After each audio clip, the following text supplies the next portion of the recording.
북한이 어제 새벽 자강도에서 동쪽으로 미상의 발사체 한 발을 발사했죠. 그런데 앞서 전해드린 것처럼 북한 조선중앙통신은 국방과학원이 새로 개발한 극초음속 미사일 화성 8형 시험 발사를 했다고 조금 전 공식 발표했습니다. 청와대는 어제 국가안전보장회의 상임위원회 긴급회의를 열고 유감을 표명했습니다. 미 국무부는 북한의 미사일 발사를 규탄하면서 조건 없는 대화에 나서라고 다시 촉구했습니다. 신범철 경제사회연구원 외교안보센터장 자리 함께했습니다. 어서 오십시오. 예, 안녕하세요. 네, 탄도미사일의 경우에는 발사 이후에 정점 고도를 찍고 내려오면서 포물선을 그리잖아요. 그런데 어제 발사된 미상의 발사체는 그것과는 전혀 다른 궤도를 그렸기 때문에 아마 분명히 새로운 무기일 것이다 이런 추정들이 나오지 않았습니까? 그런데 조금 전에 북한이 공식 발표했습니다. 극초음속 미사일 화성 8형이라고 하는데 이건 어느 정도나 위협이 되는 무기일까요?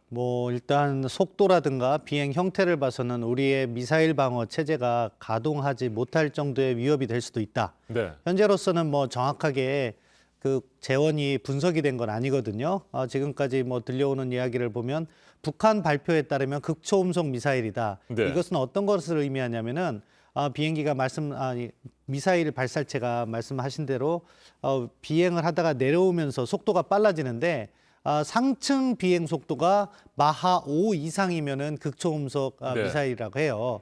근데 북한이 이번에 극초음속 미사일이라고 했기 때문에 그만큼 속도가 빠른 것이다.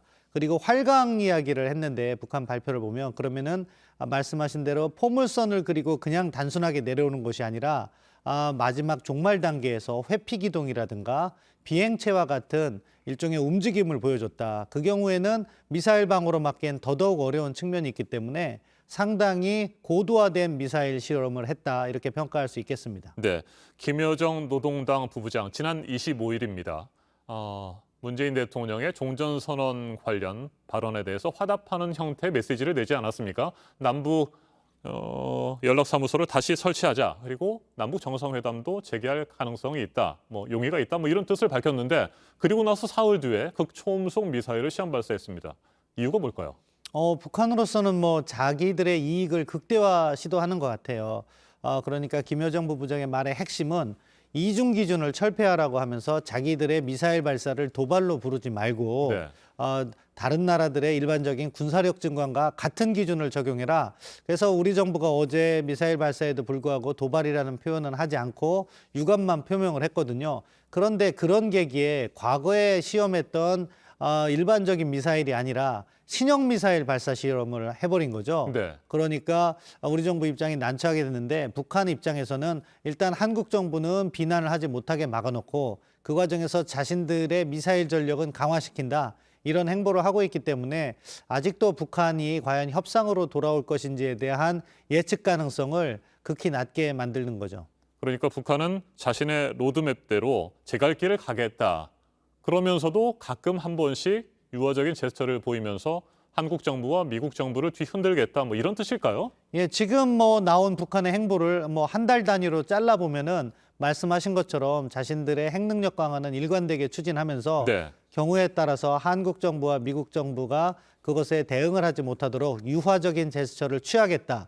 이런 모습으로 볼 수 있는데 그럼에도 불구하고 그 다음 행보가 과연 대화 쪽으로 방향을 선회할 것인가 이런 것은 우리가 지켜보면서 조금 더 긴 호흡을 가져가야 되지 않을까 싶습니다. 네, 앞서 말씀하신 것처럼 우리 정부는 유감이라는 뜻만 밝혔습니다. 도발이라는 표현을 쓰지 않았고요. 문재인 대통령도 마찬가지였습니다.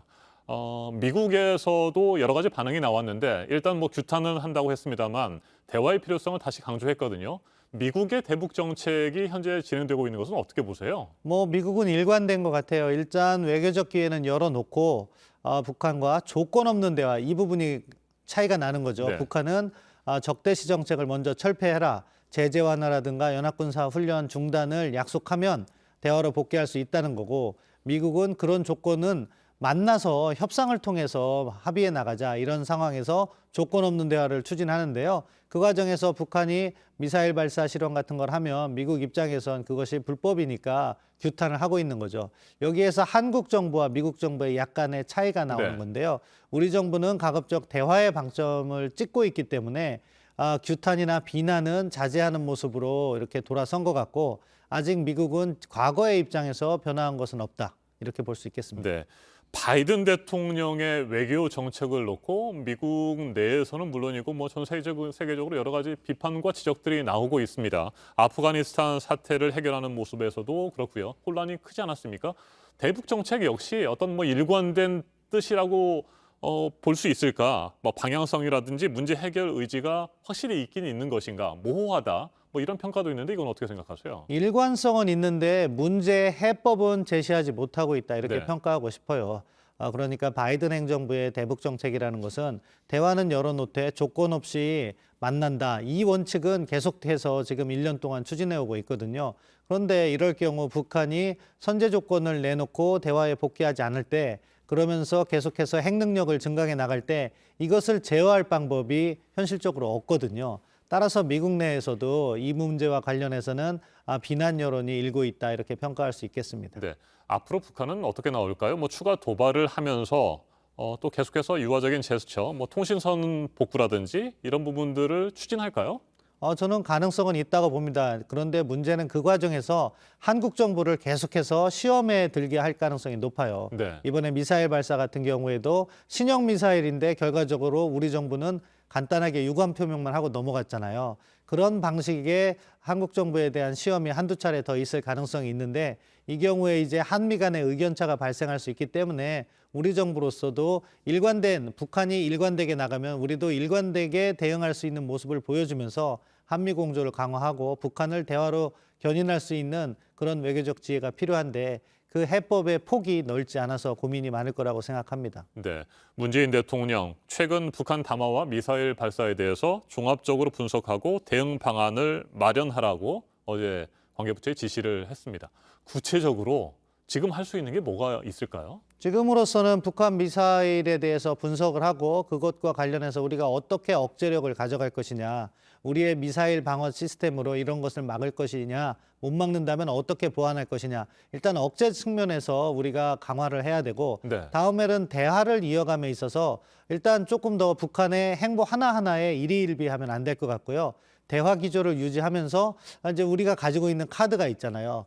인도적 지원이라든가 또는 그 밖에 한미 간의 공조를 통해서 북한에 제시할 수 있는 카드를 하나씩 만들어 가면서 북한도 보면 지금 김여정의 담화의 내용에서는 정책 변화를 시사했거든요. 네. 그런 부분을 어떻게 견인하면서 북한은 비핵화가 빠진 대화를 원하는 것 같은데 우리는 비핵화가 포함된 대화를 끊임없이 추구해 나가야겠죠. 알겠습니다. 오늘 여기까지 듣겠습니다. 신범철 경제사회연구원 외교안보센터장이었습니다. 말씀 잘 들었습니다.